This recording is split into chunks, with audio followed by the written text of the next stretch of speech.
아멘. 감사합니다. 오늘 감사합니다. 왜냐면 오늘 함께 또 귀한 말씀을 전할 수 있는 기회를 또 주시고 함께 은혜를 나눌 수 있는 시간 주셔서 감사드립니다. 너무나 부족한 사람인데 날마다 이 밤 시간을 또 지키면서 예배하시는 여러분들 하나님으로 직접 받으시는 정말 그 계시가 정말 더 놀라운 은혜들을 이미 받고 계실 텐데 제가 이 자리에서 무슨 말씀을 할 수 있을까 참 두렵고 떨리는 마음으로 설 수밖에 없는 자리입니다. 근데 순종하는 마음으로 섰으니 하나님께서 친히 또 저에게도 하실 말씀이 있으셨기 때문에 세우셨다고 생각하고 저도 듣는 마음으로 함께 나누도록 하겠습니다.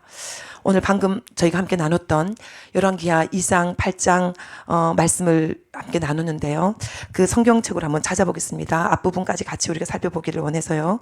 8장 16절에서 19절까지 말씀 저희가 함께 좀 더 보면서 나누겠습니다. 제목을 등불을 약속하신 하나님, 그리고 등불이 되신 하나님, 그 하나님을 오늘 우리가 함께 살펴보기를 원하는데요. 우리가 늘 저도 방송을 통하여서 우리 S기도운동본부 유튜브를 보면 나의 기도가 이 나라를 살릴 수 있다면 이 짧은 이 구절이 늘 가슴을 치죠. 그래서 정말 우리의 부족한 기도지만 이것이 한 개인을 살릴 뿐만 아니라 나라의 운명을 바꿀 수가 있다면 하나님께서 이 시대 가운데 하시고자 원하시는 그 일에 쓰임 받을 수 있다면 정말 정말 기도의 자리로 나가야 된다라는 그 마음을 다시 이렇게 불릴 듯이 일으키는 말씀인데 우리가 그 말씀들을 묵상하고 있고 또 붙들고 나가지만 때로는 우리가 무엇을 위해서 이 일을 하고 있는지 그리고 어떻게 가는 것이 정말 주님께서 기뻐하시는 기도를 드리는 것인지조차도 우리에게 질문이 될 때가 있죠. 그래서 우리에게 등불이 필요하더라고요. 근데 성경을 보니까 하나님께서 이스라엘 백성들에게도 등불을 주셨고 그 등불을 지키기 위해서 하나님께서 하셨던 놀라운 일들이 있으시더라고요. 그 내용들을 제가 나눔으로써 오늘 말씀을 시작하기를 원합니다. 8장 열왕기하 8장 16절을 보면 그때는 이스라엘 왕 아합의 아들 요람 제5년에 요사밧 남유다의 왕이죠. 남유다 요사밧이 유다의 왕이었을 때에 유다의 왕 요사밧이 아들 요람이 왕이 되니라. 하나님께서 너무나 귀하게 여기시던 그 요사밧이 큰 실수를 하나 했죠. 자신에게 있는 아들 여호람을 북이스라엘의 왕 아합 가문에 있는 딸을 데리고 옴으로써 하나님께서 기뻐하지 아니하는 혼인관계를 맺은 것입니다. 근데 그 여호람이 왕이 될 때 나이가 32세였는데요. 예루살렘에서 8년 동안 통치했어요. 8년 동안 통치했다라는 말은 그가 40세에 공식적으로 다스릴 수 있는 통치 권한이 끊어졌다라는 것입니다.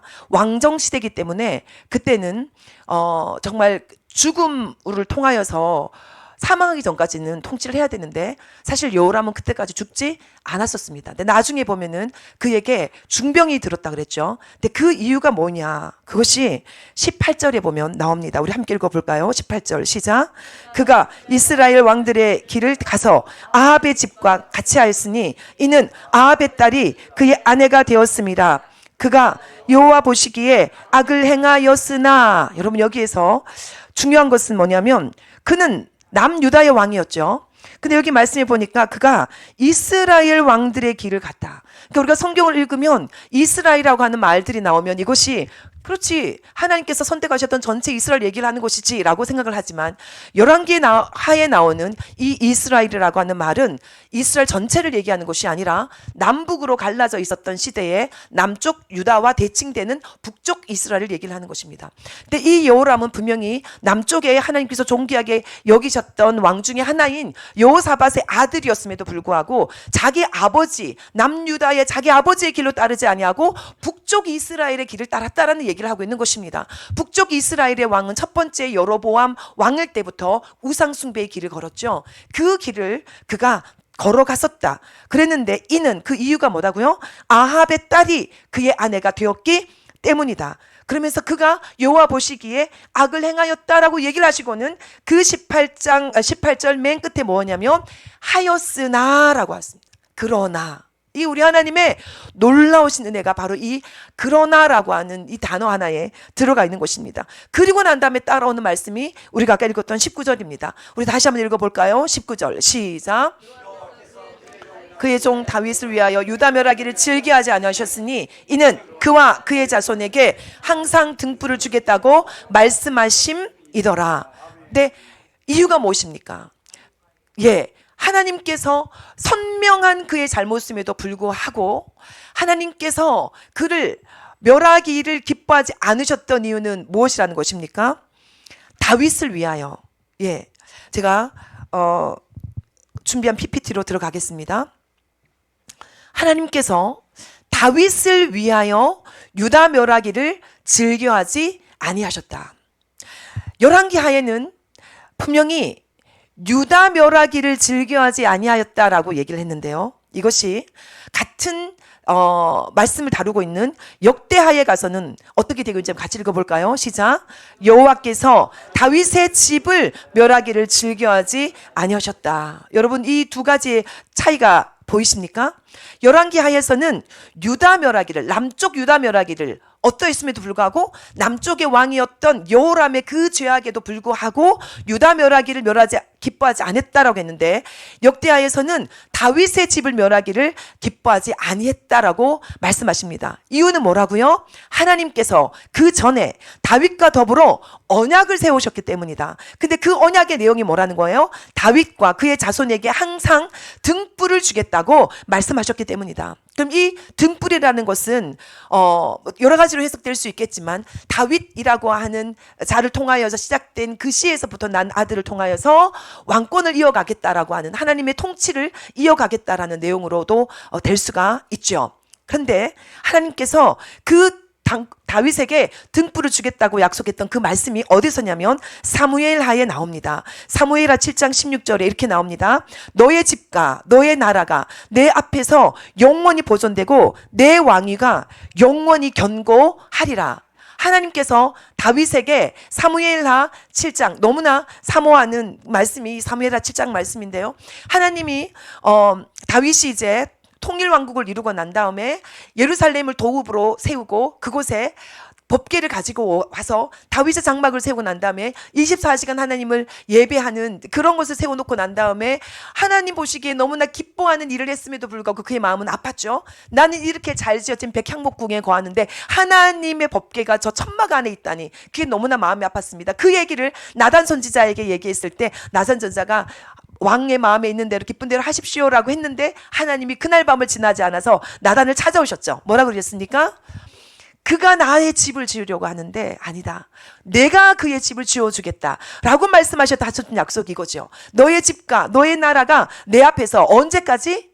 영원히 보존될 것이고 너의 왕위가 영원히 견고할 것이다 라고 말씀하시면서 이 말씀 저 끝에 가면 사무엘하 21장에 이렇게 약속하신 것입니다. 어떻게 말씀하시냐면 그 당시에 사무엘의 21장은 이제 다윗 이야기의 끝자락이죠. 그가 마지막까지 이제 전쟁하면서 노년이 되었을 때 그의 부하들이 이렇게 얘기를 합니다. 왕은 다시 우리와 함께 전장에 나가지 마옵소서. 거의 죽을 뻔했던 시점이었죠. 그래서 뭐라고 얘기합니까? 그들이 이스라엘의 등불이 꺼지지 말게 하옵소서라고 하면서 이 등불이라고 하는 표현이 여기서 처음 나온 것입니다. 근데 하나님이 아까 우리가 봤던 열왕기 하에 가서 이 말씀을 기억하시는 것입니다. 그러니까 구체적으로 말하자면 여호와의 등불이라고 할 때 이 이스라엘 등불이라고 하는 등불은 구체적으로 말하면은 다윗이고 조금 더 크게 말하면 다윗의 왕조가 되는 것이고 조금 더 확대하면 하나님이 통치하시는 이스라엘의 그 왕권을 하나님이 통치를 포기하지 않으시겠다라고 하는 약속을 이미 해놓으셨기 때문에 하나님이 여호람의 잘못에도 불구하고 그 등불을 끄기를 원치 않으시는 것입니다. 여러분 저는 이 말씀을 묵상하면서 이 시간에 우리가 모여서 정말 현장에서나 그리고 줌으로나 온라인으로나 함께 우리가 예배를 드리는 우리 마음 안에 나라와 민족을 위해서 기도하는 마음들이 있습니다. 근데 우리가 붙들 수 있는 것은 우리의 열심이 아닙니다. 그렇지 않습니까? 우리가 기도를 잘하는 사람이라고 하는 우리의 능력을 내세울 수 있는 것도 아닙니다.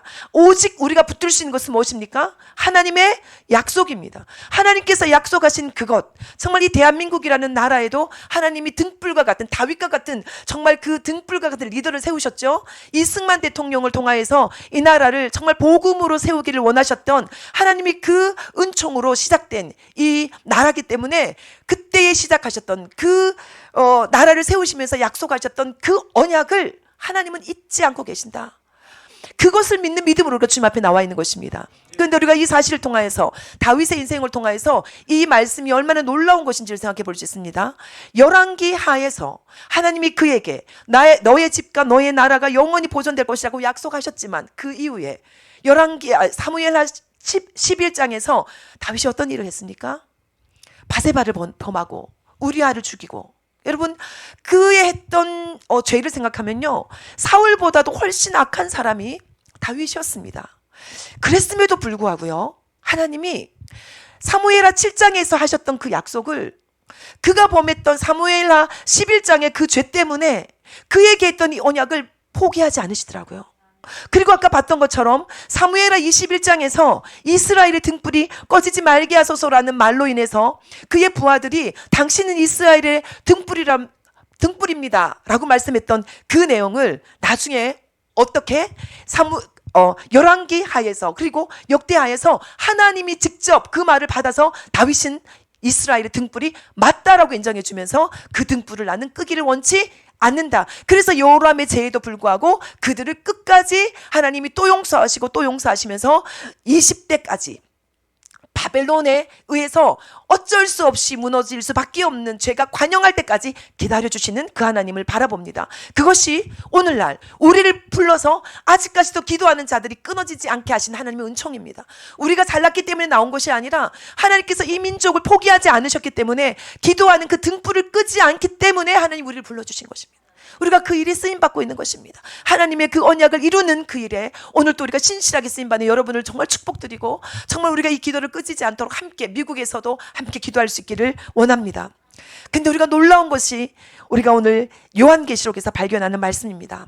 다윗이 등불이었다고 우리가 생각을 하고 또 말씀에도 이렇게 나와 있고, 그런데요, 하나님은 우리에게 등불 되는 다윗을 주신 분이시기도 하지만요, 놀라운 것은 요한계시록 21장 23절을 보면 하나님 자신이 우리에게 등불이 되어 주신다는 것입니다.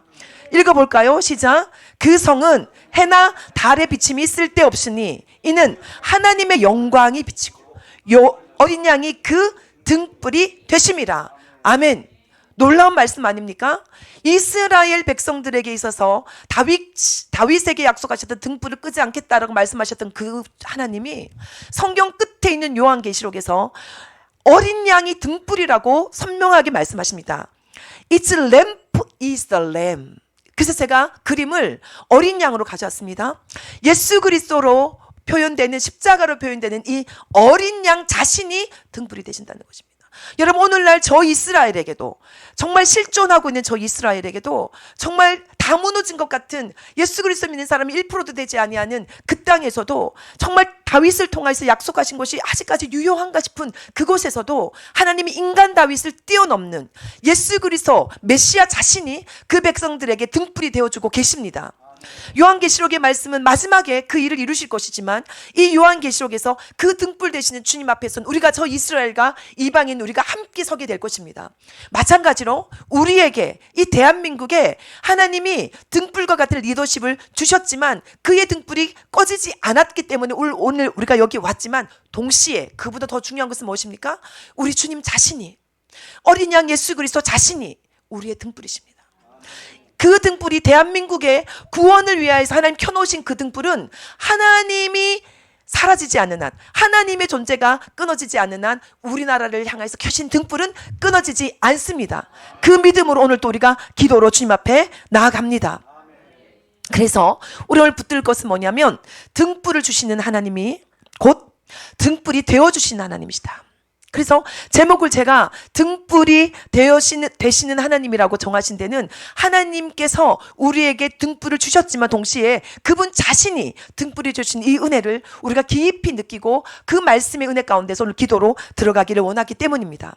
그런데 이 등불을 주시고 또한 등불이 되어주시는 하나님은요, 기업이 되어주시는 하나님이시기도 합니다. 이제 제가 이 등불이 기업이 다윗 왕으로, 그것이 구원으로 연결되는 네 가지의 그림들을 제가 이제 연결해서 말씀드리고자 하는데요.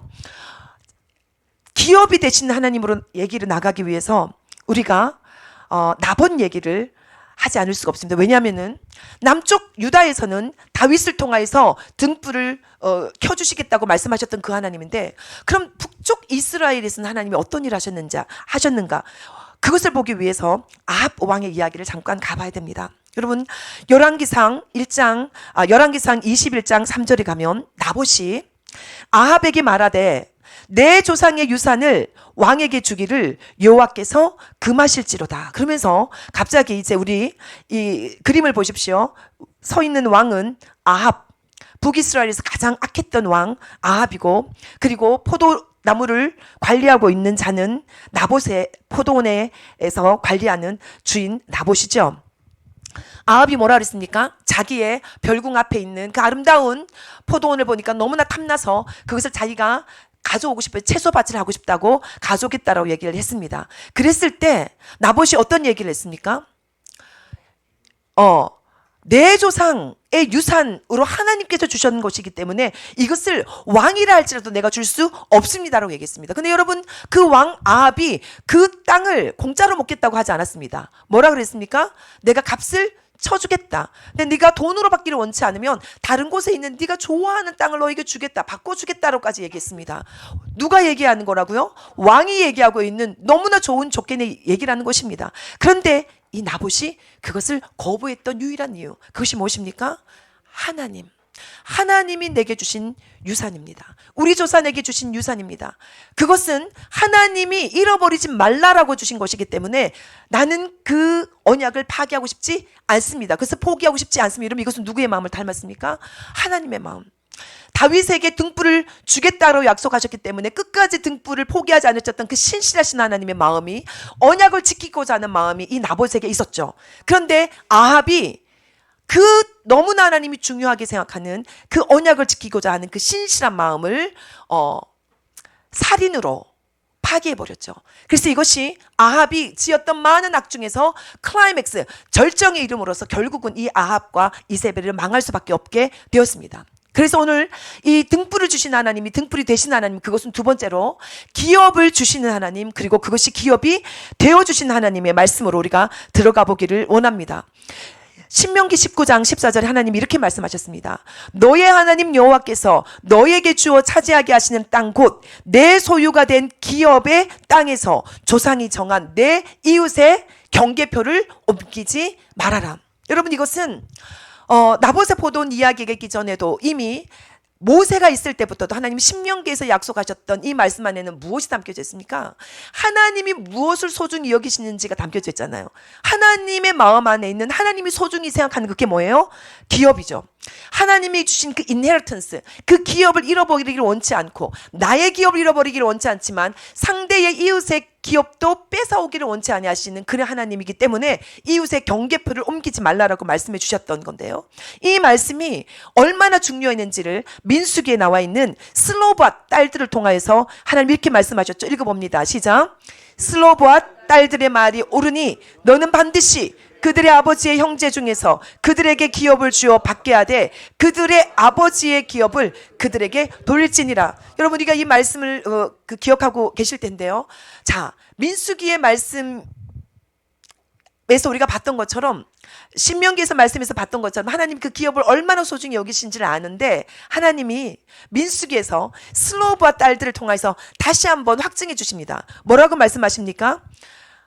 딸들만 남겨놓고 아들이 없이 죽었는데, 이제 이들이 곧 광야를 통과한 끝자락에서 이제 어디로 들어갑니까? 가나안으로 들어가고 난 다음에 땅을 분배받을 때에 아들들에게로 그 땅이 분배가 될 때 우리 아버지의 이름이 이 땅에서 끊어질 수 있다라는 두려움 때문에 찾아갔죠.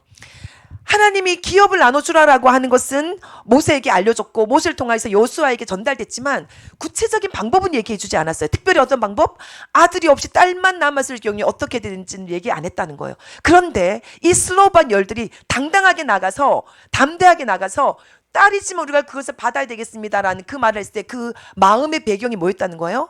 하나님께서 그토록 소중히 여기시는 그 기업이 우리 아버지의 이름이 끊어지기를 원치 않습니다라고 하는 하나님의 마음에 부합된 요구를 했을 때 하나님이 그것을 100% 수용해 주면서 그들의 말대로 해줘라라고 말씀을 하셨죠. 그래서 그들이 아버지의 기업을 그들이 받게 된 것입니다. 그런데 그 민수기 끝자락에 가면요, 하나님이 또 하나의 엑스트라 법을 만드는데 그게 뭐냐면 슬로브와 딸들에게 이 기업이 돌아갔는데 그 기업이 이제 이들이 시집을 다른 지파에게 넘어가면 아버지에게 준 그 기업이 다른 지파와 섞여버릴까봐 두려워서 이제는 그 슬로브와 딸들이 아닌 그 슬로브와 딸들 근데 므낫세에 있는 사람들이 찾아와서 하나님께 요구했어요. 뭐라고 요구했어요?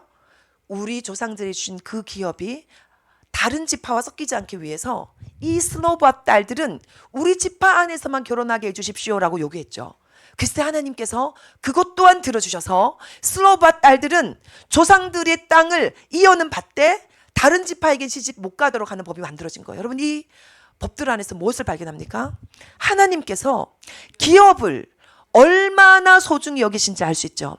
하나님께서 주신 그 기업이 그토록 소중한 것을 알고 있는데 그것을 나봇이라고 하는 평민은 그 하나님의 마음을 알고 우리 조상 때부터 내려오는 이 포도원을 지키기를 원했는데 하나님의 법을 지키기로 세워졌던 이 왕들은 오히려 왕 아합은 그것을 소홀히 여기면서 그를 죽임으로 그 땅을 뺏었을 때 하나님은 아합의 왕조를 멸망시켰던 것입니다. 근데 여러분, 여기서 우리가 기억할 것은 무엇입니까? 하나님께서 이 대한민국 땅에도 기업을 주셨습니다. 그죠? 하나님께서 우리가 이따가도 보겠지만 정말 이 동북아시아에 붉게 물들여져 있는 이 지역 가운데서 왜 이 대한민국만 파란색으로 자유대한민국이라고 하는 이름을 아직까지 가질 수 있는지 하나님께서 우리에게 주셨던 이 놀라우신 기업을 하나님 우리를 지키기를 원하십니다. 그래서 오늘 우리가 그 기업을 지키기를 사모하는 마음으로 정말 일촉즉발의 위기 가운데서 언제 넘어갈지 모르는 이 상황 가운데서 오늘 또 우리가 하나님께서 나봇의 마음으로 왕의 이름으로 정말 이 기업을 빼앗아 가려고 하는 이 원수의 공격들 가운데서 나봇의 심정으로 내가 죽더라도 하나님께서 우리에게 주셨던 이 기업은 잃어버릴 수 없습니다라는 마음으로 여러분 와 있죠. 하나님 그 기도를 들으실 줄 믿습니다. 그런데 우리가 시간이 기억해야 될 것은 뭐냐면 하나님은 우리에게 그 기업을 주실 분이고 지키게 하실 분이라는 사실입니다. 우리가 바라볼 것은 바로 하나님이라는 것입니다. 그런데 또 중요한 것은 뭐냐면 하나님은 우리에게 허락된 소유를 기업으로 주실 뿐만이 아니라 하나님 자신이 우리에게 기업이 되어주신다는 사실. 그래서 우리가 기도하는 자들에게 분명하게 기억해야 될 것은 뭐냐면 언제나 우리가 기억해야 될 첫 번째 기업은 누구라는 거예요? 하나님, 그분을 소유해야 된다는 것입니다. 오늘 우리가 기도하러 나온 이 자리에서도 우리 마음 안에 회복돼야 될 첫 번째 기업은 뭐라는 것입니다? 예수 그리스도 하나님, 그분께로 돌아가서 그분을 소유하는 자들이 세워질 때 하나님은 그 땅을 포기할 수 없는 것입니다. 예레미야가 3장 나오는 말씀입니다. 함께 읽어봅니다. 시작. 내 심령에 이르기를 나의 기업이시니 그러므로 내가 그를 바라리라. 아멘. 여러분, 예레미야 애가 3장, 여러분의 예레미야 얘기가 어떤 내용입니까? 남유다가 완전히 멸망하죠. 하나님이 여호람, 여호사밧의 아들 여호람이 죄를 지었음에도 불구하고 정말 다윗의 등불을 끄고 싶지 않아서 내가 너를 멸망시키지 않겠다 하셨던 말씀을 하셨음에도 불구하고 끝까지 그들이 돌이키지 않을 때 기다리다가 끝끝내 그들을 바벨론으로 포로로 잡혀가야 됐던 그때에 눈물을 흘리면서 썼던 예레미야의 편지를 통하여 하나님이 하셨던 말씀이 뭐냐면 뭐예요? 지금은 우리가 무너지지만, 지금은 우리가 고난이 있는 것 같지만 하나님께서 우리에게 주신 이것이 본심이 아니다. 하나님께서 우리에게 고난을 주시는 것이 본심이 아니다. 그 말을 했죠. 그러면서 어떤 얘기를 합니까? 정말 하나님의 인자와 선하심이 아침마다 새롭고 늘 새롭기 때문에 우리가 또 우리에게 소망이 있다라고 하는 그 고백을 하면서 그가 했던 말이 이 말입니다. 내 심령에 이르기를 여호와는 나의 기업이시니 그러므로 내가 그를 바라리라. 정말 이제는 멸망할 수밖에 없는, 멸망이 눈앞에 보이는 그 순간에도 불구하고 하나님의 사람들은 고백하는 것입니다. 하나님의 인자와 긍휼이 무궁하심으로 우리가 진멸되지 아니하였습니다. 하나님의 인자하심이 아침마다 새롭기 때문에 우리는 하나님을 바랄 것입니다. 그래서 다 무너진 것 같지만 우리의 기업이 빼앗기고 있죠. 이제 바벨론에게 빼앗기고 있습니다. 그러나 하나님께서 신명기를 통해서 말씀하셨던 그 기업을 지키기를 원하시는 것이 우리보다 더 지키기를 원하시는 게 누구라는 거예요? 하나님 자신이라는 것입니다. 그래서 우리는 누구만 붙들면 되는 거예요? 하나님만 붙들면 되는 거예요. 그래서 여호와가 내 기업이다. 바벨론이 이 땅이 짓밟히는 것 같지만 우리가 하나님을 바라고 그 하나님을 우리의 기업으로 붙들고 있으면 하나님은 반드시 이 땅을 우리에게 돌려 주실 것이다. 그 고백이 바로 이 예레미야 애가의 고백인 것입니다. 이 믿음이 오늘 우리에게 있기를 원합니다. 우리가 여러 가지 마음이 너무 힘듭니다. 저도 한국에서 있으면서 정말 많은 기도 제목을 가지고 여러분과 함께 기도를 해왔지만 최근 들어서 일어났던 많은 결과들은 기도했던 방향대로 되지 않았던 일들이 계속 쌓였죠. 그러니까 어느 순간에 되니까 정말 기도해도 소용이 없나라는 마음도 들 수가 있고, 기도하면 오히려 반대로 되나 싶은 마음도 있을 수 있고 그렇습니다. 근데 그러다가 어느 순간에 나의 기도와 상관없이 하나님이 하시는 거구나, 나와 기도와 상관없이 하나님 때 하시겠구나. 그래서 결국은 내가 붙들어야 되는 것은 뭐라는 것입니까? 하나님을 붙들어야 되는구나. 우리의 기도가 이루어지지 않는다고 해서 하나님 앞에 간구하고자 하는 그 마음을 잃어버리는 것이 더 문제인 것입니다. 우리의 뜻대로 되지 않는다고 해서 내 뜻대로 된다면 내가 하나님인 거잖아요. 근데 나의 뜻대로 되지 않는다고 해서 기도하고자 하는 마음, 하나님 붙들고자 하는 마음을 잃어버린다면 그것은 다 잃어버리는 것이구나. 그래서 오직 하나님이 나의 기업이다라는 그 마음을 붙들고 하나님을 바라고 나가는 그것에 포기하지 말아야 되겠다. 그것을 오늘 여러분과 함께 나누고 싶었습니다. 자, 그런데요, 또 하나 우리가 한 걸음 더 나가서 이제 우리가 알아야 될 것은 뭐냐면, 자, 남유다에서 하나님이 다윗을 통해서 등불을 지켜주시고 지켜주셨던 그 하나님인데, 그러면 제 마음에 질문이 드는 거예요. 하나님, 북이스라엘, 이스라엘 백성들이 쓴 실제로 그 북이스라엘하고는 실존하는 존재들이었지만 오늘 우리에게 이 말씀을 적용해도 그렇습니다. 하나님이 남쪽에는 정말 이승만 대통령을 통하여서 1948년에 정말 자유민주주의 국가를 세워주셨는데, 하나님 저 북쪽에 있는 우리의 동포들은 주님 어떡합니까? 그 기도를 우리가 늘 품고 있잖아요. 근데 하나님이 다윗이라고 하는 왕을 세우시겠다고 약속하신 에스겔서 말씀을 통해서 하나님 저에게 위로를 주셨어요. 에스겔 37장 16절 17절 이 말씀이 있습니다. 같이 읽어볼까요? 시작. 인자야, 너는 막대기 하나를 가져다가 유다와 그 짝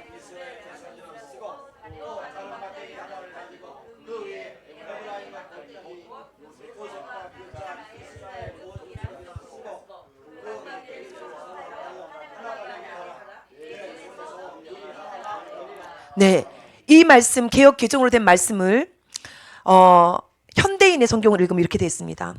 사람아, 너는 막대기 하나를 가져다가 그 위에 유다 왕국이라고 써라. 또 다른 막대기 하나를 가지고 와서 그 위에는 이스라엘 왕국이라고 써라. 아까도 말씀드렸던 것처럼 이 유다 왕국은 남쪽에 있는 반쪽의 왕국을 말하고 북쪽에 있는 왕국은 이스라엘 왕국인 거예요. 분리되어 있던 남쪽과 북쪽. 이 에스겔서는 어떤 선지자입니까? 지금 바벨론 포로에 끌려가 있는 선지자잖아요. 이 북쪽도 망했고 남쪽도 망했다는 거예요. 이미 다 끝나버렸어. 그럼에도 불구하고 하나님이 지금 말씀하시는 게 뭐냐면, 하나님이 새로운 일을 하겠다는 거예요. 근데 새로운 일을 하는데 어떤 새로운 일을 하냐면 북쪽 이스라엘과 남쪽 유다를 하나가 되게 하겠다는 거예요. 근데 어떤 식으로 하나가 되게 하겠냐면 한 왕을 세우겠다는 것입니다. 내 종 다윗이 그들의 왕이 되리니 그들 모두에게 한 목자가 있을 것이다. 여러분 기억하십시오. 북이스라엘든 남유다든 그들을 통치하는 왕이 하나가 되게 하겠다는 거예요. 하나가 되게 하겠다. 이게 뭡니까? 통일왕국을 이루겠다는 거죠.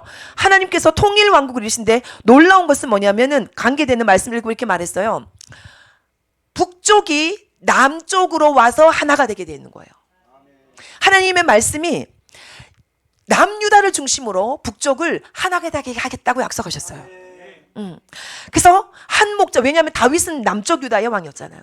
그래서 이 남쪽 유다의 왕이었던 다윗을 북쪽까지 통치할 수 있는 왕으로 내가 회복시키겠다는 거예요. 그럼 이것은 뭡니까? 이미 다윗은 끝난 왕이었잖아요. 그렇죠? 역사적으로 보면 이건 끝난 얘기가, 에스겔 때는 다윗은 끝난 왕이었던 거예요. 근데 하나님이 약속하신 그러면 이 한 왕, 한 목자, 내 종 다윗이 영원히 그들 통일된 나라의 왕이 되게 하겠다고 하셨는데, 그 왕은 도대체 누굽니까? 예수 그리스도죠.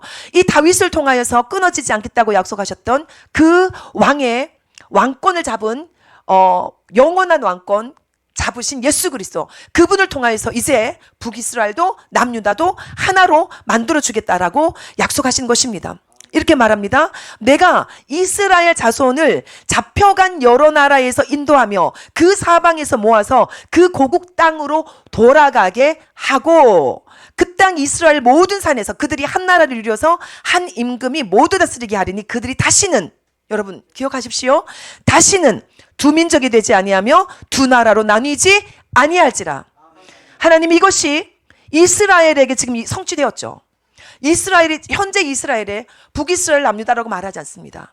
그들은 저 남쪽 브엘사바에서부터 저 위에 있는 갈릴리 지방까지 다 하나의 왕이 통치하고 있는 통일왕국이 되어 있습니다. 이 말씀은 실제로 이스라엘에게 이루어졌고, 그리고 이 말씀을 붙들고 기도하고 있는 우리에게 적용되는 대한민국 땅에도 이루어질 것을 믿습니다.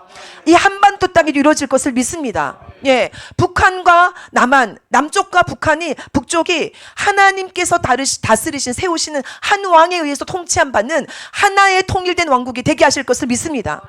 하나님, 그 일들은 우리가 그 때와 시기를 우리가 점치는 것이 아니라 하나님께서 하시겠다는 약속을 붙들고 기도하는 자에게 하나님은 주시는 것입니다. 예, 그 말씀을 우리가 붙들고 가기로 합니다. 그런데 하나님이 뭐라고 말씀하셨냐면, 이스라엘 백성들에게 그 일이 완성되게 하기 위해서는 무슨 일이 있어야 된다는 거예요? 여러 나라에서 인도하여 사방에서 모아서 그 고국으로 돌아가는 일들이 일어나야 된다. 그게 뭐예요? 알리야. 알리야는 그 일들이 일어날 때 실제로 이스라엘 백성들에게 1차적으로 일어났죠. 바벨론에서부터 돌아오는, 애굽에서 돌아오는 거 1차였고, 바벨론에서 돌아오는 게 2차였다면 지금 현재도 열국에서 돌아오는 것이 있죠. 그러면서 그곳에 이제 예수 그리스도가, 예수아가 그 통일된 이스라엘의 왕이 되는, 한 목자 다윗이 되는 그 일들을, 영적인 회복을 그 땅에도 지금 일으키고 계십니다. 뿐만 아니라 이 대한민국 땅에도, 그리고 이 한반도 땅에도 하나님께서 예수 그리스도의 복음을 통하여서 하나가 되게 하는 일들을 이제 이미 이루고 계시고 앞으로도 이루실 것입니다. 우리가 지하교회 이야기들을 듣고 있고, 그리고 신의 악단이라고를 통하여서 어떤 일들을 하나님이 하셨는지를 우리가 증언으로 듣고 있습니다. 하나님께서 그 일들을, 지하에 숨어있던 자들의 그 목소리를 이제 정말 마음껏 찬양하고 마음껏 말씀 읽고 마음껏 복음이 증거할 수 있는 땅으로 저 북한을 바꿔놓으실 줄 믿습니다. 그 일들을 하기 위해서 하나님이 우리를 마음을 모아서 하나님 앞에 오늘 또 나오게 하셨으니 하나님 감사합니다. 하나님, 그 일들을 행하십시오. 여러분, 에스겔서 37장은 어떤 말씀입니까? 여러분 알고 있는 에스겔 37장. 무덤을 열고 너희로 거기서 나오게 하고 이스라엘 땅으로 돌아가게 하려는 이 무덤이라고 말할 수 있는 그 죽음의 이야기가 에스겔 37장 이야기잖아요. 마른 뼈 이야기가 에스겔 37장 이야기잖아요. 여러분, 마른 뼈들 보십시오. 이 뼈들이 말랐는데 지금 어떻게 되고 있어요? 누워있는 것이 아니라 뼈들이 벌떡벌떡 일어나고 있습니다. 이제 뼈들이 맞춰지겠죠? 거기에 이제 힘줄이 돋고 살이 돋고 신경이 살아나겠죠? 하나님 이 일들을 행하실 건데, 이것이 이스라엘에게만 일어난 것이 아니라 대한민국 한반도 땅 가운데서 일어날 것을 믿습니다. 정말 뼈밖에 남지 아니하는 무덤이라고 할 수밖에 없는, 온 민족 전체가 무덤이었던 이 이스라엘 백성들을 하나님께서 회복시키셔서 지금 저 땅으로 돌아오게 하시고 하나의 민족을 이루게 하시고 이제 또 영적으로 지금 회복시키고 있는 이 놀라운 시기 가운데, 하나님이 우리 한반도 땅 가운데서도 정말 마른 뼈와 같은, 하나님 이 땅에 무너져 있는 교회들을 회복시키고, 뿐만 아니라 저 북한에 있는 그 백성들을 회복시키셔서 하나님 큰 군대로 이루게 하실 때가 다가오고 있음을 우리가 믿습니다. 하나님 그 일들을 이루실 것입니다. 로마서 11장 15절 말씀을 우리 함께 읽어보겠습니다. 시작. 그들을 버리는 것이 세상의 화목이 되거든 그 받아들이는 것이 죽은 자 가운데서 살아난 것이 아니면 무엇이려. 여러분, 여기서 제가 지난해에 왔을 때는 이스라엘 회복 관점에 대한 그것을 말씀을 나눴었는데, 오늘은 이스라엘 회복 관점 자체를 가지고는 많이 얘기하지 않겠지만 이미 그것을 기반으로 깔고 적용하면서 말씀하겠습니다. 아까 제가 에스겔 37장의 말씀에서 마른 뼈 환상의 그 내용이 이스라엘에게 일어나는 그 놀라운 회복이 일어날 때에 우리에게도 그것이 일어난다라고 연결시켜서 말씀하셨는데, 그 말씀이 로마서 11장 15절에 있는 이 말씀인 것입니다. 그들을 버리는 것, 누굽니까? 이스라엘을 버리는 것이 세상의 화목이 되었다. 마치 하나님이 완전히 버리지는 않았지만 우리의 눈으로 볼 때, 인간의 눈으로 볼 때는 버리셨나 싶은 것 같이 보이는 그 일들을 통하여서 열방 가운데 복음이 증거되는, 화목해 되는 일이 일어났다는 것입니다. 그런데 하물며 그들을 받아들인다면, 그 백성들도 이제 참감람 나무에서 잘려나갔던 그들을 다시 참감람 나무에 접붙임되는 것을 받아들인다면 열방 가운데서는 죽은 자 가운데서 살아나는 것이 아니면 무엇이려? 하나님께서 저 이스라엘을 회복시키는 그 일들이 있을 때 동시에 열방 가운데는 부활이 일어나는 역사를 일으킬 것이라고 약속하신 것입니다. 이 열방의 부활의 그 범위 안에 한반도도 들어있는 것입니다. 한반도에 일어날 이 부흥과 그리고 통일의 역사는 하나님께서 저 이스라엘 회복과 맞물려 돌아가게 하고 있기 때문에 우리가 이스라엘 위해서 함께 중보해야 되는 것입니다. 하나님의 순서입니다. 장자 이스라엘을 회복시킬 때 하나님께서 그 기운으로 열방을 회복시키고 부활시키는 역사가 일어날 것입니다. 우리는 기억해야 될 것은 우리가 접붙임 바 되었다는 사실입니다. 여러분 여기에 보면 밑둥치가 있는데 거기에 접붙임받은 것 같은 줄기들이 보이죠. 접붙임됐다라는 이 사실을 우리가 기억해야 되는데 접붙임 뭡니까? 서로 다른 종의 두 식물 조직을 붙여서 하나의 개체로 만든다. 그러니까 원 가지가 있는데 줄기가 있는데 그 줄기에다가 다른 데서 꺾어온 가지를 이렇게 연결시켜서 묶어 놓으면 진액이 나와서 두 개를 하나로 만들어 주는 거죠. 그래서 거기에서 꽃이 피고 열매를 맺게 하는 놀라운 일들이 일어납니다. 근데 이 접붙임받은 이 일에서 중요한 것은 뭡니까? 외부에서 들어와서 접붙여진 가지가 중요한 것이 아니라 뭐예요? 뿌리가 중요한 것입니다. 네가 뿌리를 보존하는 것이 아니라 뿌리가 너를 보존하는 것이다. 우리가 접붙임 받은 예수 그리스도를 믿음으로 정말 하나님의 언약 백성 안에 들어가게 된 이것은 접붙임 받은 것인데 그 접붙임 받은 그 원뿌리가 누구라는 거예요? 이스라엘인 것입니다. 그래서 우리가 오늘 이 북한과 그리고 우리 조국을 위해서 기도하는 사람들 마음 안에는 이스라엘 회복을 위해서 기도하는 마음을 동시에 주시는 것은 성령께서 하시는 일입니다. 그래서 시편 122편 6절 말씀, 예루살렘을 위하여 평안을 구하라. 예루살렘을 사랑하는 자는 형통하리로다. 이게 왜 그렇습니까? 수액이거든요. 우리가 접붙임 바 되어 있는 그 수액을 빨아들이는 것이 이스라엘을 위해서 기도하는 것이고 예루살렘 평안을 위해서 기도하는 것이고 예루살렘을 사랑하는 그것이 우리 안에 수액이 계속 거기서 올라오고 있다는 증거라는 것입니다. 그 수액이 생명의 수액이 뿌리로부터 올라올 때 우리 안에 정말 하나님께서 기뻐하시는 열매가 이 땅 가운데서도 통일로, 부활로, 그리고 부흥으로 회복될 것을 믿습니다. 이 그림 여러분 기억해 보십시오. 뿌리가 중요한데요. 메시아 예수 그리스도가 뿌리죠. 근데 그 뿌리가 줄기를 이룰 때 그 줄기는 이스라엘입니다. 이 두 가지의 그림을 보면 이 줄기에 왼쪽으로 나 있는 줄기는 까만 줄기고 오른쪽으로 나 있는 줄기는 고동색 줄기잖아요. 근데 까만색 줄기는 원줄기를 말합니다.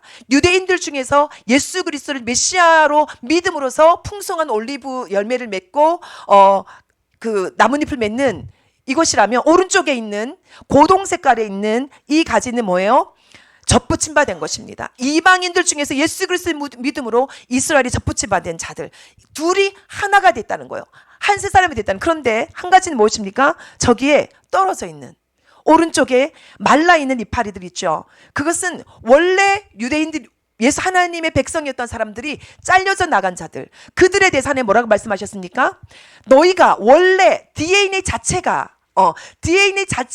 달랐던 너희들이 이스라엘이라고 하는 그 수액을 받아서 너희들이 하나님을 믿는 사람들, 예수 그리스도 안에 구원받는 사람들이 되었다면 하물며 원가지의 DNA를 가지고 있는 자들이 다시 접붙임 받는 일을 하나님 하지 못하시겠느냐? 하나님 그 일들을 하실 수 있습니다. 그래서 지금 예수 그리스도를 믿는 유대인들이 많이 일어나고 있습니다. 특별히 랍비들 중에서 드러내놓고는 내가 예수님이라고 말을 못하지만 속에서 내가 믿고 있다는 것을 비밀리에 얘기하는 사람들이 많이 있고 자기들끼리 모여서 예수님을 예배하는 모임들을 갖고 있다는 얘기들을 듣습니다. 하나님께서 놀라운 일들을 지금 행하고 계십니다. 그 일들이 지금 모아지면서 결국은 어디로 가는 것입니까? 이 한반도 땅 가운데 하나님께서 새롭게 하신 이 통일의 일들을 하기 위한 분위기를 만들어가고 계신 줄로 믿습니다. 그래서 에베소서 2장 15절에서 16절 말씀 읽어봅니다. 시작. 이는 이 둘로 자기 안에서 한 세 사람을 지어 화평하게 하시고 또 십자가로 이 둘을 한 몸으로 하나님과 화목하게 하려 하심이라. 원수된 것을 십자가로 소멸하시고 유대인과 이방인을 하나로 묶어내셨던 그 하나님이 예수 그리스도를 믿는 그 십자가의 보혈로 하나님 이 남한의 백성들과 북한의 백성들을 만나게 하시고 하나로 만드실 줄 믿습니다. 하나의 왕이신 임금 되시는 한 목자 한 다윗이 통치하게 될 날을 속히 주실 줄 믿습니다. 그래서 우리가 예수와께 덧붙여진 이 한 사람 그림을 꼭 기억하기를 바랍니다. 예수와가 되시는 그 줄기에 정말 유대인들과 우리가 함께 접붙여진데 여기에 이 이방인들 가운데서는 북한에 있는 우리의 동포들 그리스도인들도 함께 접붙여질 것을 믿고 이미 그렇게 하고 계시는 주님을 찬양합니다. 그래서 오늘 우리가 생각할 것은 뭐냐면 첫 번째부터 하나님 우리에게 등불을 주신 하나님이신데 등불이 되신 하나님이었죠. 하나님 우리에게 기업을 주시는 하나님이시지만 당신 자신이 기업이었죠. 근데 하나님이 다윗을 왕으로 주셨지만 뭡니까? 예수 그리스도가 다윗이 되어 주셨잖아요. 근데 그 주님이 곧 우리에게 무엇입니까? 구원을 주시는 분이시고 당신 자신이 구원 자체가 되십니다. 예수와 자체가 셀베이션이 되시잖아요. 근데 이 구원의 완성을 위해서 특별히 하나님께서 이 대한민국을 너무나 중요한 시점에 너무나 중요한 포지션으로 우리를 세워 놓으셨다는 것입니다. 이거 2년 전에 그저 75주년 건국 75주년 되었을 때 그렸던 그림들 여러분 많이 그때 이것도 우리가 띄워놓고 많이 기도했었는데 정말 대한민국 건국 당시에 전 세계에서 공산주의 국가가 44개국이나 되었던 이 시점에서 다 빨갛게 되어 있는 그 지도 가운데서 저 끝자락에 왜 저 손톱만한 저 땅을 하나님 남겨놓으셨을까? 이 땅에 하나님께서 우리에게 무엇을 원하시고 무슨 일을 하기를 원하실까? 정말 그 땅 가운데 있는 또 그 소수 중에서 여러분들이 이 밤에도 나와서 기도하기는 우리에게 도대체 하나님이 무엇을 원하실까? 정말 간절하게 묻지 않을 수가 없습니다.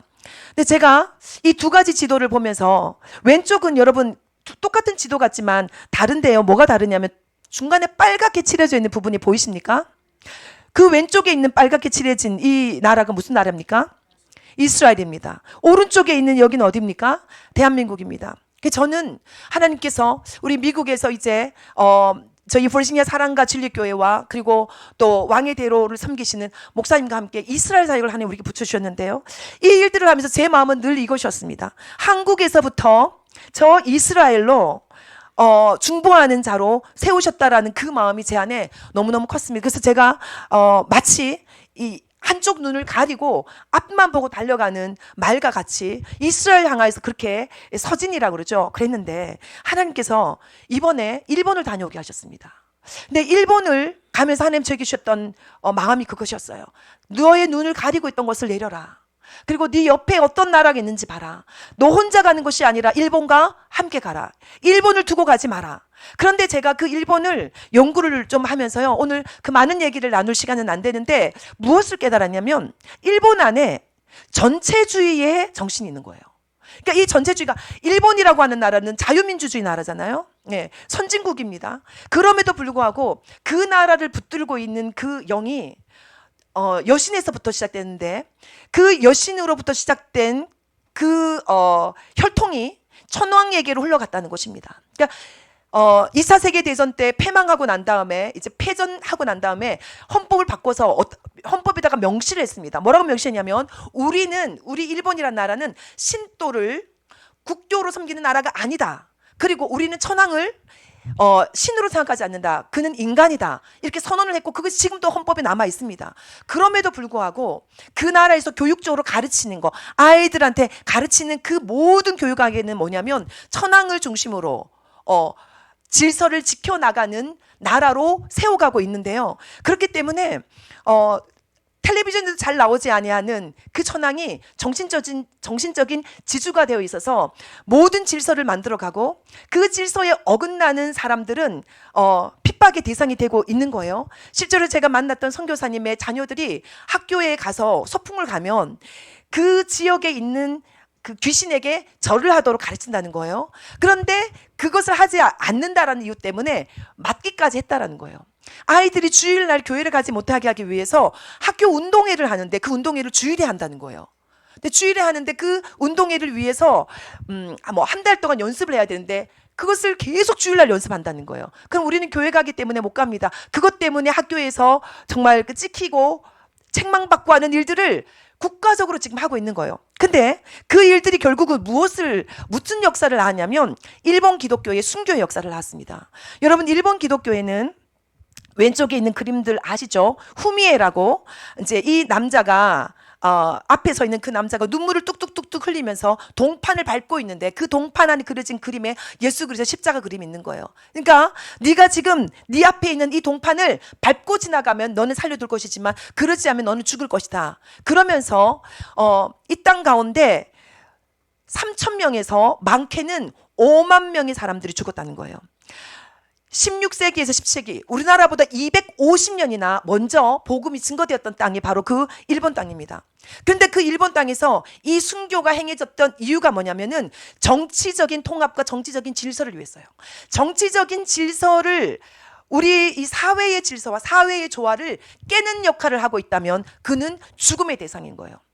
그래서 너무나 가혹한 고문으로 해서 완전히 뿌리 뽑혀지다시피 했던 그 기독교기 때문에 너무나 두려워서 사람들이 다 지하로 숨어 들어가서 카쿠레 키리스탄이라는 이름으로 지금도 불리면서 숨어있는 그리스도인인데, 근데 누가 그리스도인지 알 수조차도 없는 거예요. 그렇게 숨어 있다가 믿음을 잃어버린 사람도 있고 그 믿음을 지키면서 지금까지 온 사람도 있는데요. 그래서 역시 이 일본도 1%가 되지 않은 사람들이 예수 그리스도 믿는 사람 숫자에 불과한 거예요. 그래서 제가 일본을 가면서 이런 연구들을 하면서 깨닫게 된 것이, 이스라엘과 일본이 굉장히 유사한 부분이 있다. 나는 한국과 이스라엘이 굉장히 유사하다 생각했는데, 일본과 이스라엘이 유사한 이유는 뭐냐면, 첫 번째, 복음을 먼저 받아들였다. 우리보다 먼저 받아들였던 나라지만 그 복음에서 지금 떨어져 나간 것처럼 보이고, 예수 그리스도를 믿는 사람들이 1% 되지 아니하는 상황이 머물렀는데, 중요한 것은 뭐다? 그러나 하나님은 그들을 포기하지 않으셨다. 그러나 하나님은 그들을 회복하실 것이다. 예. 그런데 이 일본을 하나님이 회복하셔야 될 이유가 뭐냐면, 하나님이 이 일본과 우리를 붙여서 하나님께서 하실 일이 있기 때문에 그런. 근데 왜 그러냐면요, 이 일본의 순교 역사가 우리의 순교 역사와 비교해 보면 굉장히 흥미롭습니다. 우리는 약 2,000명에서 10,000명 정도, 그러니까 대충 잡아도 거의 배 이상이 일본에서 순교자가 있었던 것입니다. 그런데 이 대한민국에서도 그에 못지 아니하는 순교 역사가 있었습니다. 그런데 차이가 있었어요. 어떤 차이가 있었냐면, 일본에 들어왔던 기독교는 예수회를 통해서 들어왔습니다. 예수의 신부를 통하여서 들어오면서 그들이 처음부터 정치와 결탁이 된 거예요. 그래서 종교의 형식으로서 그 땅 가운데서 활동을 하게 됐고, 우리 그런 얘기도 있죠. 임진왜란 때 우리가 쳐들어올 때 그 쳐들어왔던 군인들 중에서 십자가를 내세우고 왔던 사람들도 있었다. 그러니까 이 복음이 들어가는데 그 복음이 정치와 결탁되어서 종교의 영으로서 역사했던 것이 너무나 강한 거예요. 그런데 그렇기 때문에 그 땅 가운데서 극심한 시험이 있었을 때 그들이 살아날 수 있는 힘들이 너무나 약했다는 거예요. 그런데 이 대한민국은 하나님이 정말 너무나 놀라운 땅으로 부르셨던 거예요. 우리에게도 기독교가 전해지고 난 다음에 뭐 신유박해, 신해박해, 기해박해, 병림박해, 그러면서 엄청난 박해를 받는 일들이 있었잖아요.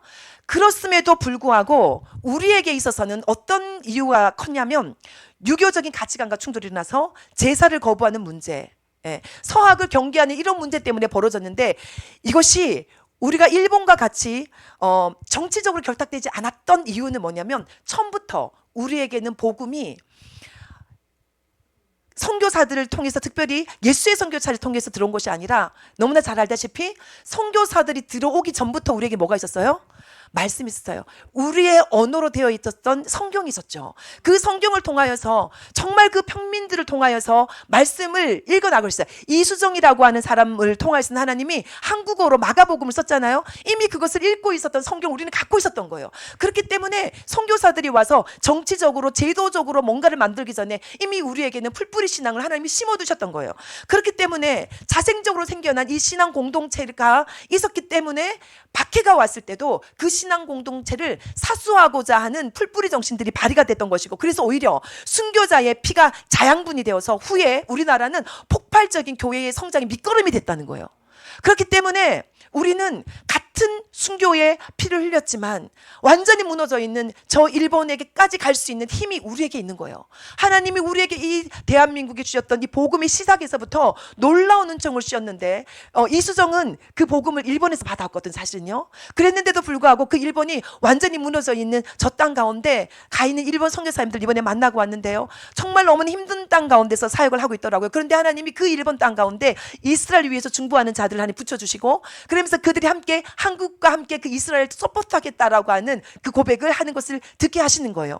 그래서 하나님이 이런 것을 통해서 하나님이 이 지도를 끝에 보십시오, 여러분. 저 러시아 땅과 저 넓은 그 중국 땅 밑에 있는 조그마한 대한민국 옆에 일본 열도가 있습니다. 근데 제가 이 일본을 연구하면서 그 일본 땅 가운데에서 일어났던 이 일들이 그 당시에 천황으로 중심으로 하는 그 질서를 지키기 위해서 이 사람들은요, 무당도 허용합니다. 그렇죠? 엄청난 그런 그 귀신의 영들을 다 허용합니다. 800만 신이 있는 곳이 일본입니다. 근데 그 모든 신들이 있어도 그들은 그것을 제재하지 않습니다. 왜 그렇습니까? 그것을 통해서 오히려 천황이라고 하는, 그리고 그 더 위에 있는 여신이라고 하는 우상 숭배를 섬기는데 전혀 문제가 되지 않기 때문에. 근데 단 하나, 뭐가 문제가 됩니까? 유일신 예수 그리스도만 믿어야 구원을 받는다고 하는 이 기독교만은 용납을 할 수가 없는 것입니다. 그래서 그 땅 가운데서는요, 자유민주주의지만 결국은 그것을 가만히 들여다보니까 그것이 무슨 영이냐면 전체주의의 시스템인 거예요. 그래서 일본이라고 하는 저 나라에서 믿음을 갖고 있는 저 사람들은 전체주의의 그 위협을 뚫고 믿음을 지키는 거였더라고요. 그래서 하나님이 저 일본의 영혼들을 깨워서 같이 갈 때 그들의 전체주의를 이기고 믿음을 승리했던 그 사람들이 무엇을 할 수 있냐라고 볼 때, 북한에 있는 동포들을 깨울 수 있는 그 영혼과 그 힘이 일본 그리스도인들에게 있다라는 것을 깨닫게 하시는 거예요. 그래서 우리가 일본의 영혼들이 깨워지도록 함께 기도하고 그들과 함께 북한으로 올라가야 되는구나. 그래서 북한에 있는 저 전체주의를 무너뜨리는 그 일에 함께 할 수 있는 에너지를 하나님께서 그 일본과 함께하는 그 영적인 연합 가운데서 이루어주시겠다라고 하는 생각이 들었습니다. 정말 여러분, 그걸 위해서 함께 우리가 기도해 주시면서 일본에 있는 영혼들도 함께 깨어나도록, 더 이상 배제될 수는 없고 함께 하나님의 마지막 이 그림을 채워가는 그 일에 동력할 수 있는 자들을 세워주도록 함께 기도하기를 원합니다. 그래서 그들이 함께 이제 일어나서 북한에 있는 저 고통 가운데서도 복음을 포기하지 않고 있는 그 영혼들을 하나님 살려내시면 이제 그 어떻게 되는 것입니까? 함께 중국으로 가서 공산주의자들, 그리고 러시아에 있는 사회주의자들, 정말 인도에 있는 힌두교인들, 그리고 이슬람권을 통과해서 이제 이스라엘까지 함께 복음을 증거할 수 있는 한 세 사람의 놀라운 구원의 역사를 우리가 보는 것입니다. 그 일을 위해서 하나님 누구를 부르셨다고요? 대한민국을 하나님 부르셨더라고요. 그래서 함께 이 대한민국과 그 동쪽에 있는 일본 열도로부터 오는 이 기운을 함께 몰아서 정말 이스라엘 회복하는 그 일에까지 우리를 부르시는 하나님 찬양하면서, 저는 미국에서 왔기 때문에 이걸 잠깐 나누기를 원합니다. 그 일을 위해서 하나님이 지금 미국이라는 나라를 들어주셔서 한국에 계속해서 선한 영향력을 끼치고 계시죠. 그 중에서 반가운 소식이 하나가 있습니다. 미국 의원들과 국회의원들을 말합니다. 교계의 지도자들이 기도와 회개 모임을 가졌습니다. 하나님께 돌아가자. 2026년 1월 4일에 그죠? 한 해가 시작되는 그때 이들이 기도로 모임을 시작했다는 것입니다. 미국 건국 250주년을 맞았습니다. 1776년에 나라가 독립했죠. 그래서 미국 건국 250주년을 맞아서 국가적인 회개와 영적인 각성을 촉구하는 기도회를 가지고 의회를 시작했다. 놀라운 일입니다. 그래서 하나님이 이런 것을 지금 이 시대 가운데 트럼프 대통령과 이 정부를 세워놓고 그들의 이 분투를 통하여서 정말 멀리 떨어져 있지만 우리 대한민국에 있는 그리스도인들에게도 하나님 포기하지 말라고 하는 힘을 계속해서 주고 계시고, 우리가 함께 연합하여서 하나님 이 일들이 일어나가는데 힘을 모았으면 좋겠습니다. 또 한 가지 기쁜 소식은 미국 기독교 보수연합에서 동성혼 합법화 판결을 뒤집기 하는 캠페인이 출범되었습니다. 여러분 기억하시죠? 2015년에 동성 결혼이 합법화되었고 오바마 대통령이 있을 그때, 그래서 백악관에 육색 무지갯빛 그 라이트가 켜졌던 것, 여러분 너무나 가슴 아프게 함께 기도했잖아요. 근데 그러고 난 다음에 2025년 바이든 대통령이 있을 때 그것을 아예 쐐기로 박아버렸어요. 의회 입법으로 연방법으로 만들어버렸어요. 그래서 동성이 합법이라고 하는 것이 지금 현재로서는 이 미국의 법입니다. 근데 놀라운 것이 뭐라고요? 하나님께서 이것을 가지고 이제 미국 기독교인들이 연합해서 일어나서 이것을 뒤집는 운동들을 하고 있다는 거예요. 여러분, 우리나라에서 정말 아까도 차별금지법, 그것을 가지고 계속해서 기도하고 계시는데, 정말 그 기도에, 그 선두에 정말 애써 기도 운동 본부가 있었고, 지금도 선두에서 그 기도를 하고 계시면 이끌고 계시는 것을 너무 감사드리고, 정말 저것이 무너지면은 차별금지법 하나가 통과가 되는 것에서 끝나지 않는 거 여러분 알고 계시잖아요. 정말 캘리포니아에 전 살았기 때문에 그 동성애와 관계되는 그 법 하나가 얼마나 많은 악법들을 만들어가는지는 저는 보았습니다. 그런데 이제 하나님께서 트럼프 대통령이 사람을 높이고자 하는 것이 아니라 여전히 연약한 한 사람임에도 불구하고 그가 가지고 있는 정말 그 기질을 이용하셔서 취임식 때 하셨던 일성 무엇이었습니까? 이제부터 우리나라에서는 남성과 여성밖에 없다라고 선언하셨잖아요. 그리고 난 다음에 이제 그 교육계에도 지금 엄청난 바람이 불고 있고요. 실제로 통계 안에서 성전환 고민을 하거나 성전환을 시도하려고 하는 아이들의 퍼센테이지가 엄청나게 내려갔고요. 그리고요, 그것을 돕고 있던 그 페어런트 후드라고 하는 그 낙태를 돕던 기관들 있죠. 그 기관들이 문을 닫고 있습니다. 예, 전국 가운데서 그것을, 왜냐하면 정부가 돈을 지원했기 때문에 성행했던 것인데 이제 정부가 그것을 제재하기 시작하면서 문을 닫고 있는 일들이 미국에서 일어나고 있습니다. 저는 전체적인 그림을 볼 때 이건 역시도 영원하지 않을 거라고 생각합니다. 우리는 지금 요한계시록 시대로 가고 있기 때문에 마지막에 또 이것이 어떤 일들이 있을지 모르는데, 근데 하나님이 잠시 우리에게 기회를 주시는 거죠. 하나님 우리에게 기회를 주시면서 우리의 기도가 힘들지 않도록 잠시 힘을 주시는 것 같아요. 그래서 이때 우리가 정말 올바른 길이 이것이라면 포기하지 않습니다라는 기도하는 마음을 붙들고 이 일이, 그 바람이 한국에도 불어오기를 기도합니다. 그래서 차별금지법을 막아냈던 이것이 지금 또 이 엄중한 이 시기 가운데서도 정말 하나님도 한 번 더 이겨낼 수 있는 은혜 주시도록 우리 오늘 함께 기도하기를 원합니다. 그래서 함께 첫 번째, 우리의 구원의 창주 되신 하나님, 하나님 등불을 주시고 등불이 되신 하나님, 우리의 기업이 되신 하나님, 정말 우리에게 정말 다윗 왕이 되셔서 한 목자가 되셔서 정말 이 남한과 북한을 하나로 묶어서 통일 왕국을 이루게 하실 그 하나님 예수 그리스도, 그분을 의지하면서 정말 구원의 창조주께 함께 기도하기를 원합니다. 우리 첫 번째, 먼저 중보기도를 부름받은 우리에게 먼저 이 구원의 감격, 예수 그리스도가 우리의 기업이다라는 거, 주님을 나의 등불로 삼겠습니다. 하나님, 내가 기도한다고 하면서 기도한다는 자체가 우상이 되어서 내가 하나님을 놓쳤습니다. 내가 기업 되시는 예수 그리스도를 놓쳤습니다. 기도를 통해서, 응답을 통해서 내가 받고자 하는 그 기업을 추구하는 것 때문에 내가 기업 되시는 예수 그리스도를 놓쳤습니다. 내가 목자 되시는 예수 그리스도를 놓쳤습니다. 통치하기를 원하는 다윗 왕이 세우지를 원한다는 그 기도 제목 때문에 진짜 목자이신 예수 그리스도를 놓쳤습니다. 하나님 용서하여 주시고 나에게 다시 구원의 감격과 능력을 허락하여 주시고, 정말 힘들기 때문에 기도하는 것이 아니라 승리한 자로 그 구원의 감격을 가지고 기쁨으로 기도할 수 있는 자 되게 하여 주시옵소서. 먼저 우리 자신을 위해서, 우리 서로를 위해서 주의 이름 세 번 부르며 함께 기도하겠습니다. 기도하겠습니다. 주여, 주여, 주여. 주님, 그렇습니다. 주님 아버지, 우리에게 하나님 아버지 중보 기도자들에게 하나님의 구원의 감격과 능력을 부어주시옵소서. 회복시켜 주시옵소서. 하나님, 내 안에 하나님 아버지 주님을 온전히 의지하지 못했던 것 하나님 용서하여 주시옵소서. 예수 그리스도가 나의 기업이었음에도 불구하고 예수 그리스도의 기업됨을 놓치고 있었던 것 하나님 용서하여 주시옵소서. 예수 그리스도가 우리의 왕이었음에도 불구하고 왕 되신 예수 그리스도, 다윗 되신 예수 그리스도, 그분을 놓쳤던 것들 하나님 용서하여 주시옵소서. 하나님, 주님께서 하나님 아버지 우리의 등불이었음에도 불구하고 하나님의 기도 제목과 그 응답에 내가 믿음을 알려서 아버지 온전히 아버지 그 주님을 붙들지 못했던 것 하나님 용서해 주. 내가 주님께로 돌아갑니다. 내가 주님께로 돌아갑니다. 내가 주님을 나의 기업으로 삼기를 원하고 주님을 나의 등불로 삼기를 원하고 주님을 나의 서윗을 삼기를 원하니 하나님 우리를 통치하여 주시옵소서. 정말 기도하는 자들이 아버지 기도 제목 그 힘든 마음에 눌리는 것이 아니라 자유함을 하여 주십시오. 승리하게 하여 주시옵소서. 이긴 자로 기도하게 하여 주시옵소서. 이긴 자로 기도하여 주시옵소서. 이긴 자로 기도하게 하여 주시옵소서. 주여 도와주시옵소서. 주여 도와주시옵소서. 성령의 능력으로 도와주시옵소서. 주여 도와주시옵소서. 일으켜 주시옵소서. 성령께서 ችን 일으켜 주시옵소서. 연합하여 하나님께서 이루신 예수 그리스도의 기업, 예수 그리스도의 사랑을 일으켜 주시옵소서.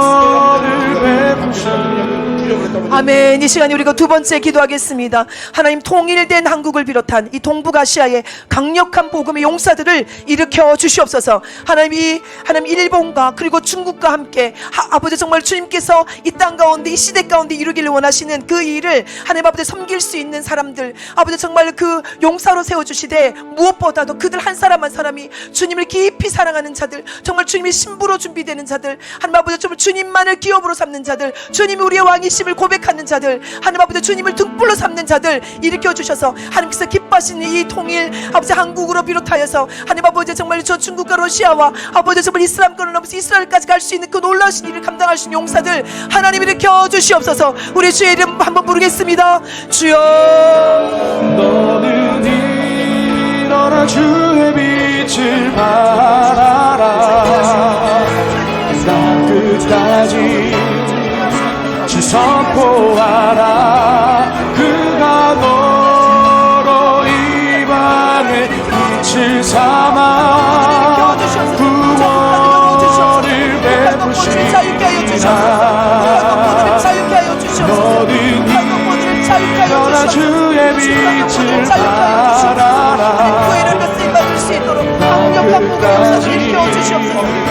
주 선포하라. 그가 너로 이 밤에 빛을 삼아 구원을 베푸시리라. 너는 일어나 주의 빛을 발하라. 우리 젊은이들을 일으켜 주시옵소서. 다음 세대를 일으켜 주시옵소서. 하나님 아버지 여신의 모든 영향이 끊어지고 하나님 아버지 저희 이름을 일으켜 주시옵소서. 전체 주의 영역을 깨고 하나님 아버지 빛을 삼아 일으켜 주시옵소서.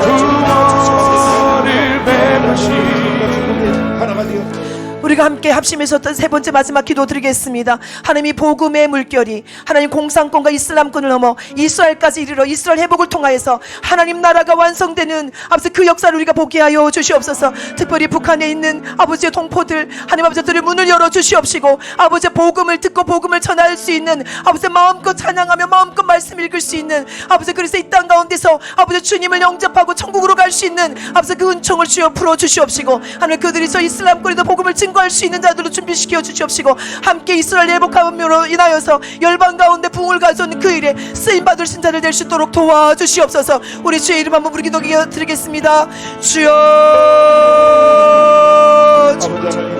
빛을 발하라.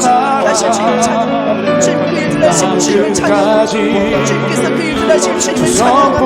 주님께서 그 일을 하시고 그가 너로 열어주시옵소서. 열어주시옵소서. 문을 열어주시옵소서. 성령의 문을 열어주시옵소서. 이스라엘까지 일어나 주의 빛을 발하라. 땅 끝까지 주 선포하라. 그가 너로 이 밤에 빛을 삼아 구원을 베푸시리라. 너는 일어나 주의 빛을 발하라. 땅 끝까지 주 선포하라. 그가 너로 이 밤에 빛을 삼아 구원을 베푸시리라. 너는 일어나 주의 빛을 발하라. 땅 끝까지 주 선포하라. 그가 너로 이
일어나 주의 빛을 발하라.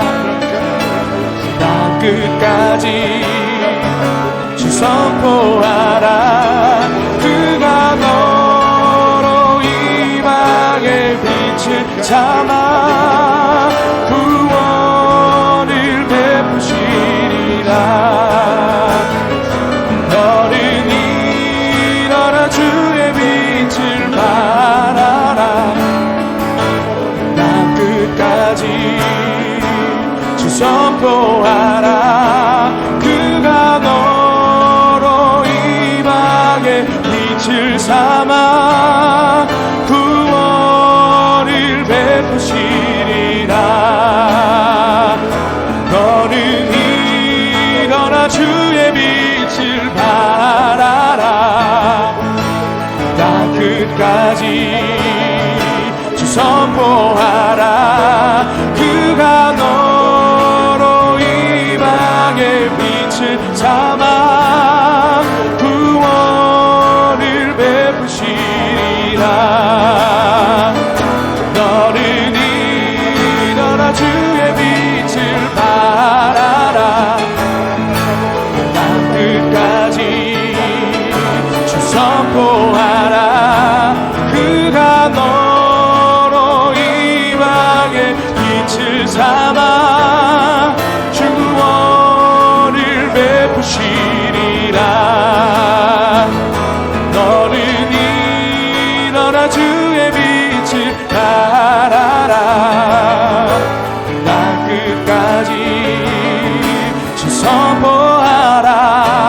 그가 너로 이방의 빛을 삼아 구원을 베푸시리라.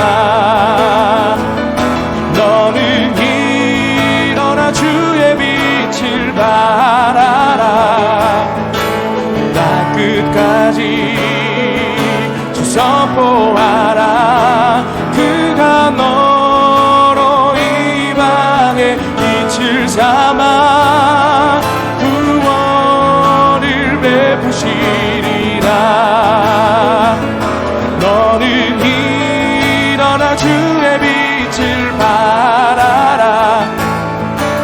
땅 끝까지 주 선포하라. 그가 너로 이방의 빛을 삼아 구원을 베푸시리라. 너는 일어나 주의 빛을 발하라. 땅 끝까지 주 선포하라. 그가 너로 이방의 빛을 삼아 구원을 베푸시리라. 너는 일어나 주의 빛을 발하라. 땅 끝까지 주 선포하라. 그가 너로 이방의 빛을 삼아 구원을 베푸시리라. 너는 일어나 주의 빛을 발하라.